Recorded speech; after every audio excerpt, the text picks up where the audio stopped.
अस्सलाम वालेकुम नाजरीन, प्यारे दोस्तों।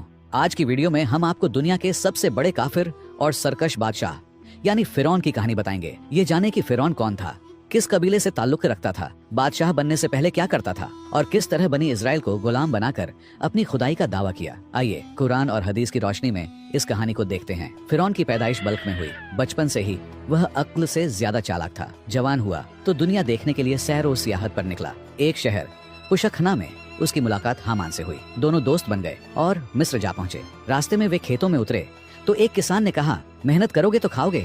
वहाँ फिरौन को पहली बार तिजारत का मौका मिला। उसे खरबूजे बेचने को दिए गए। फिरौन ने एक नया तरीका अपनाया, चीज उधार बेच दो और बाद में कीमत वसूल करो। लोगों ने खरीदारी की, पैसे भी दिए और फिरौन को नफा हुआ। यह चालाकी हमेशा के लिए उसके दिमाग में बैठ गई। मिस्र पहुंचकर वह बादशाह से मिला और कहा, मैं गरीब हूँ, मुझे कोई काम दे दो। बादशाह ने उसे कब्रिस्तान का दारोगा बना दिया। किस्मत का खेल देखो, कुछ अरसे बाद मिस्र में वबा फैल गई और रोजाना सैकड़ों लोग मरने लगे। फिरौन ने हर मैयत के वारिस से 1 दिरहम लेना शुरू किया। यूं थोड़े ही दिनों में वह मालदार हो गया। रिश्वत देकर उसने पूरे शहर की दारोगाई भी अपने कब्जे में कर ली। वक्त गुजरा, वजीर मिस्र का इंतकाल हो गया। बादशाह ने फिरौन को नया वजीर मुकर्रर कर दिया। अब दौलत और ताकत दोनों मिल गई। गरूर बढ़ा तो एक दिन उसने हामान से कहा, मैं चाहता हूँ कि खुदाई का दावा करूँ, लोग मुझे खुदा माने।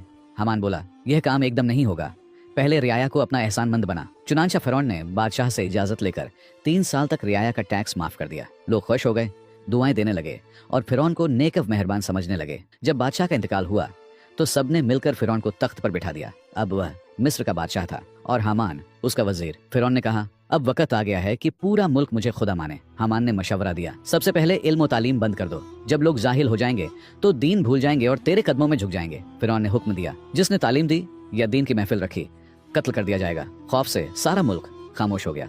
तालीम खत्म हो गई, लोग दीन भूल गए और बुत परस्ती में पड़ गए। फिर एक दिन फिरौन ने ऐलान किया, मैं हूँ तुम्हारा सबसे बड़ा रब। रियाया के अक्सर लोग उसके आगे झुक गए, मगर एक कौम बनी इजराइल थी जो अब भी हजरत यूसुफ अलैहिस्सलाम के दीन पर कायम थी। फिरौन उन पर जुल्म ढाने लगा, उन्हें जलील कामों पर लगाया, औरतों तक से खिदमत ली, लेकिन वे सब्र करते और अल्लाह को पुकारते रहे। इसी दौरान फिरौन ने बनी इजराइल की एक निहायत नेक और हसीन औरत से निकाह किया। उनका नाम था बीबी आसिया रजी अल्लाहु अन्हा। वह अपने दीन पर मजबूती से कायम रही और अल्लाह की वालिया बन गई। रसूलुल्लाह सल्लल्लाहु अलैहि वसल्लम ने उन्हें जन्नती औरतों में शुमार किया। दोस्तों, यही वह फिरौन था जिसने खुदाई का दावा किया, लेकिन अल्लाह रब्बुल इज्जत ने आखिरकार उसे समुंदर में गर्क कर दिया और कयामत तक के लिए इबरत बना दिया। अल्लाह हमें भी तकब्बुर और गुरूर से बचाए और अपनी इताअत में जिंदगी गुजारने की तौफीक अता फरमाए। आमीन।